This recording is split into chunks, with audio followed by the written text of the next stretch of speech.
Operation Sindoor యజ్ఞంలో భాగంగా ప్రధానమంత్రి నరేంద్ర మోడీ రూపంలో వినాయకుడు ప్రజలకు అండగా ఉన్నారనే సందేశాన్ని ఇస్తూ కాకినాడ ఏపీఎస్పీ ఎదురుగా గల తిరుమల హాస్పిటల్ ఎండీ డాక్టర్ గౌరీశేఖర్ వినూత్నంగా వినాయక విగ్రహాన్ని ఏర్పాటు చేశారు.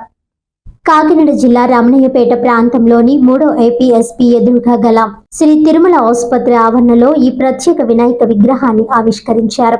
ప్రధాని మోడీ రూపంలో చేసిన ఈ ప్రతిమ ఆపరేషన్ సింధూర్ యజ్ఞానికి ప్రతీకగా నిలుస్తుందని డాక్టర్ గౌరీశేఖర్ తెలిపారు. దేశ భద్రత, ప్రజల ఐక్యతకు సంకేతంగా ఈ వినాయకుని ప్రతిష్ఠించామని ఆయన తెలిపారు. ఈ సందర్భంగా ప్రత్యేక పూజా కార్యక్రమాలు నిర్వహించగా ఆసుపత్రి సిబ్బంది సహా పలువురు ఇందులో పాల్గొన్నారు.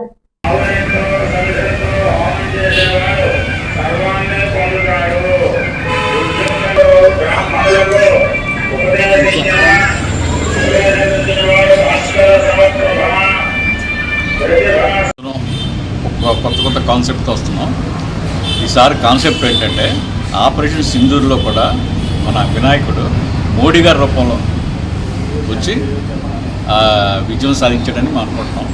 అందుకని మోదీ గారి రూపంలో వినాయకుడు ఆపరేషన్ సింధూర్లో పార్టిసిపేట్ చేసిన స్టాచ్యూ పూర్తిగా మట్టిలో తయారు చేసింది. మౌల్డ్ అన్ని ప్లాస్టర్ ఆఫ్ పారిస్ కాదు, పూర్తిగా మట్టిలో తయారు చేస్తుంది. ఇలా నీటిలో ఇవ్వనే కరిగిపోతాయి. సో వాటర్ కాలుష్యం, వాతావరణం కాలుష్యం ఉండదు. హడావిడిలో సౌండ్, డీజేని సింపుల్గా పూజ చేసుకోవడం, ప్రసాదం స్వామిని ప్రార్థించడం. అందరికీ వినాయక చవితి.